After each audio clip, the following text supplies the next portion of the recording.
ប្រទេសបារាំងធ្វើអ្វីខ្លះដើម្បីលួចគ្រឿងអលង្ការដ៏មានតម្លៃពីសារមន្ទីរដែលមានអ្នកទស្សនាច្រើនបំផុតនៅលើពិភពលោកពួកគេមានតែជណ្ដើរម៉ូទ័រកាត់កញ្ចក់និងម៉ូតូហើយប្រើពេលតែ7នាទីប៉ុណ្ណោះនេះគឺសារមន្ទីរ Louvre នៅកណ្ដាលទីក្រុងប៉ារីសប្រទេសបារាំងជាសារមន្ទីរធំបំផុតនៅក្នុងពិភពលោកទំហំប៉ុន10ដងនៃទីលានបាល់ទាត់ច្រកចូលធំគឺនៅពីក្រោមពីរ៉ាមីតកញ្ចក់នេះហើយនៅមានច្រកមួយចំនួនទៀតនៅខាងនេះនិងនៅម្ខាងនេះក៏ប៉ុន្តែចៅបានចូលតាមអាគារនៅផ្នែកអាគ្នេយ៍ពួកគេចាប់ផ្ដើមសកម្មភាពនៅម៉ោង 9:30 នាទីព្រឹកពួកគេបានប្រើឡានដឹកទំនិញដែលមានជណ្ដើរឡើងចូលទៅដល់វេរ៉ាំងដាជាន់ទី2ជណ្ដើរបែបនេះមានស្ទើរតែគ្រប់ទីកន្លែងនៅក្នុងទីក្រុងប៉ារីសដែលជារឿយៗត្រូវបានប្រើប្រាស់ដោយអ្នកដឹកជញ្ជូនក្រុមចៅមានគ្នា4នាក់ពាក់មួកការពារក្បាលនិងមានម៉ូទ័រកាត់កញ្ចក់ប្រើថ្មពួកគេកាត់កញ្ចក់ទ្វារបានយ៉ាងលឿនហើយបន្តចូលទៅកាត់កញ្ចក់ទូតាំងគ្រឿងអលង្ការប្រហែលជាមានសំណួរមួយចោះក្រុមសន្តិសុខនៅឯណាហេតុអ្វីបណ្ដោយឲ្យពួកគេចូលបានសន្តិសុខម្នាក់ត្រូវចោលយកម៉ូទ័រកាត់កញ្ចក់គំរាមគួរបញ្ជាក់ថាការងារអតិភិបរបស់ក្រុមសន្តិសុខនៅសារមន្ទីរ Louvre គឺការពារមនុស្សមិនមែនអលង្ការទេប្រព័ន្ធផ្សព្វផ្សាយបារាំង Le Parisien បានបញ្ចេញវីដេអូមួយបង្ហាញចៅម្នាក់កំពុងតែបំបែកទូកញ្ចក់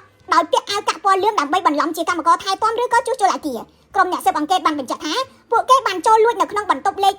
705ជាកន្លែងដែលគ្រឿងអលង្ការរាជវង្សរបស់ប្រទេសបារាំងត្រូវបានដាក់តាំងបង្ហាញមានន័យថាក្រុមចៅទាំងនេះបានដឹងទីតាំងសំខាន់យ៉ាងច្បាស់ចាប់ពីទម្លុះកញ្ចក់ទ្វាររហូតដល់ប្រមូលយកគ្រឿងអលង្ការពួកគេប្រើពេលតែ4នាទីប៉ុណ្ណោះនិងកិច្ចខ្លួនបាត់ស្រមោលនៅ3នាទីបន្ទាប់ដោយប្លន់បានអលង្ការចំនួន8មុខអាយុរាប់រយឆ្នាំ3មុខដំបូងគឺឈុតត្បូងកណ្ដៀងលាយពេជ្រមានមកុដខ្សែកនិងក្រវិលពាក់ដោយម្ចាស់ស្ត្រី2អង្គគឺ Maria និង Emily មួយឈុតទៀតគឺខ្សែកនិងក្រវិលត្បូងមរកតលាយពេជ្រដែលជាកម្មសិទ្ធិរបស់ភរិយាទី2របស់មេទ័ពណាប៉ូឡេអុងគឺ Maria Luigi ខ្សែកនេះមានត្បូងមរកតចំនួន32គ្រាប់និងពេជ្រជាង1000គ្រាប់បន្ទាប់ទៀតគឺមកុដមានកុដខ្យងជាង200គ្រាប់លាយពេជ្រជាង2000គ្រាប់របស់អគ្គរាជិនី Eugenie និងស្នៀតសក់ដែលមានពេជ្រជិត2500គ្រាប់នេះគឺកន្លះអាវដាំពេជ្រតូចធំជិត100គ្រាប់នៅមានមកុដឥន្ទ្រីមាសឡោមមរកតនិងពេជ្ររាប់ពាន់គ្រាប់ដែលចៅលួចទៅហើយតែទំនងជាជ្រុះនឹងត្រូវបានរកឃើញនៅកន្លែងកើតហេតុប៉ុន្តែត្រូវខូចខាតមកុដនេះក៏ជារបស់អគ្គរាជិនី Eugenie ដែរការិយាល័យព្រះរាជអាជ្ញានៃទីក្រុងប៉ារីសបានឲ្យដឹងថាគ្រឿងអលង្ការទាំងនេះមានតម្លៃប្រហែល102លានដុល្លារប៉ុន្តែអ្វីដែលមិនអាចកាត់ថ្លៃបាននោះគឺតម្លៃប្រវត្តិសាស្ត្រនិងវប្បធម៌ដែលបានបាត់បង់ទៅរ